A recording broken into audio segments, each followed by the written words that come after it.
is up, everybody? It's your boy, Bobby from Bobby's Breakdowns, and we're going to be going back to wrestling today, just for a little bit. We are going to be kind of predicting and giving our thoughts on what the rest of the year for John Cena is going to look like. Yes, as you know, John Cena is retiring from wrestling at the end of the year. Now, with the Elimination Chamber just under 3 weeks away at the time of recording, we're going to try and predict and see what happens on the road to the end of December, and let's see what happens with this one. But with that being said, let's dive right in. So the most obvious path for Cena was to win the Royal Rumble, go to WrestleMania, probably face Cody Rhodes in a match that Cody wants. Cena was in the final two of the Royal Rumble and got eliminated. So he's going to have to enter the Elimination Chamber, which he's already confirmed for, and he's going to have to win that to face what seems to be Cody Rhodes. It seems like Jey Uso is going in the Gunther direction, which I'm not shocked on. So with that being said, let's kind of book to see if Cena wins the Chamber, and then we'll do it without Cena winning the Chamber. March 1st, you can have Cena win the Chamber. He takes on Cody Rhodes. Does he win at WrestleMania? I don't think so. I think they're going to long play this. I think they're going to get him to 17, but I don't think he would win at WrestleMania in this prediction. I think he would lose to Cody Rhodes at WrestleMania. Maybe Cody Rhodes holds it till SummerSlam. Cena somehow gets a rematch, and then Cena beats him at SummerSlam. And then we'll get into when he's losing it in a little bit. Now, let's say he doesn't win the Chamber. Let's say he doesn't have a title match at WrestleMania, which, believe it or not, is not impossible. There are plenty of directions you can go with Cena that doesn't involve the world title. You can do Cena versus Logan Paul, two mainstream names that everybody knows. Logan has been begging for that match. You could do, for the first time ever at WrestleMania, believe it or not, John Cena versus Randy Orton. You can do John Cena versus Braun Breaker for the Intercontinental title. John Cena has never won the Intercontinental title, and that would make him a Grand Slam champion in WWE. So that's an interesting approach. I'm trying to think, maybe Carmelo Hayes, but Carmelo Hayes is kind of, I don't know if he's going to get on the WrestleMania card, honestly. But that is a match I would love to see in the future, for sure. But there are plenty of different directions you can go if he loses the Chamber. Orton, Paul, Breaker. I'm sure there's names I'm not mentioning, I'm forgetting about, but you can fill those in. Now, me, selfishly, I hope he loses the Chamber. Only because I'm most likely going to SummerSlam in August. If he loses the Chamber, that delays everything. And that makes me think that Cena might win number 17 at MetLife Stadium, first two-night SummerSlam in history, to make it a bigger deal, and to be in attendance for that would be absolutely amazing. There's a possibility they do it.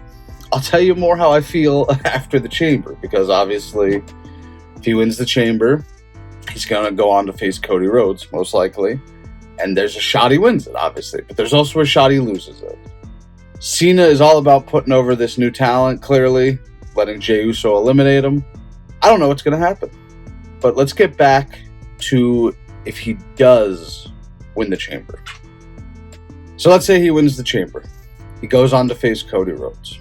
If he wins at WrestleMania against Cody Rhodes, I don't know if he goes till the end of the year with the championship, but if he does end up winning it at SummerSlam, which is early August, he can hold it for 4 months. 4 or 5, closer to 5, but you know what I mean. The hot rumor right now is that WWE is planning a pay-per-view in Boston at the end of December called Ruthless Aggression.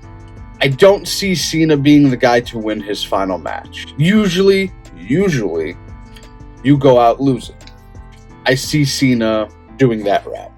So him going out, taking a pin to somebody, losing the world title, I can definitely see.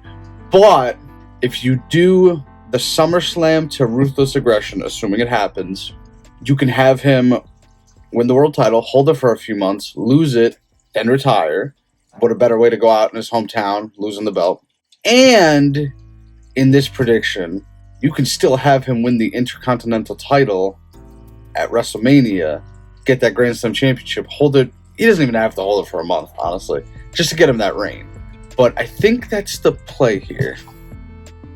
So yes, to confirm, I would like him to lose the Chamber, go on to WrestleMania, defeat Braun Breaker or whoever the IC champion is, or he can even win it in a ladder match.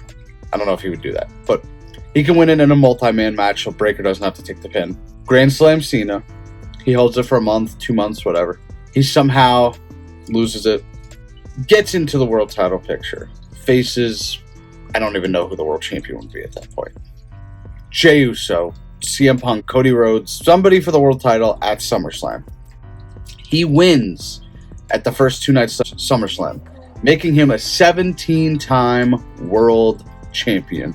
He holds that belt all the way to the end of December at Ruthless Aggression, assuming it happens, and he loses to somebody. I don't know who. I couldn't even imagine who at this point.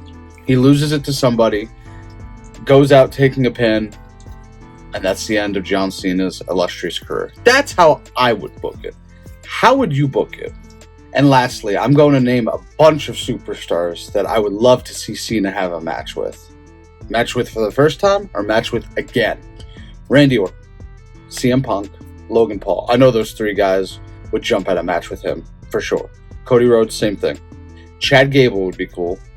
Braun Breaker, Carmelo Hayes, all those would be cool. Braun Strowman, possibly. I don't know if we've seen that. I feel like we have, but I don't know.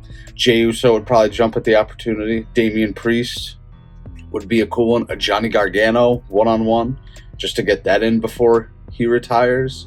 Drew McIntyre. I'd go Seth Rollins again. Why not? Heck, a Montez Ford.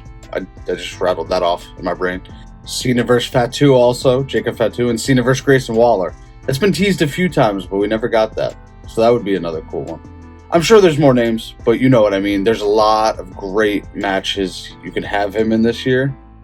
And I think the retirement tour is going to be one for the ages, and it's going to be very memorable. How would you book Cena, and who do you want him to face in this final run? Comment down below. But yes, the Cena retirement tour. It's amongst us, folks. We are about 3 weeks away from the Chamber at the time of recording. So it's going to be very interesting what happens. We're going to find out a lot come March 1st, where Cena's going, the kind of direction he's going. So let's see. But until then, make sure you hit that like button. Make sure you subscribe. I think we're on a wrestling kick now, folks. At least somewhat. So we're going to have some fun with this. But until next time, I am Bobby from Bobby's Breakdowns, and we will see you in the next one. Later.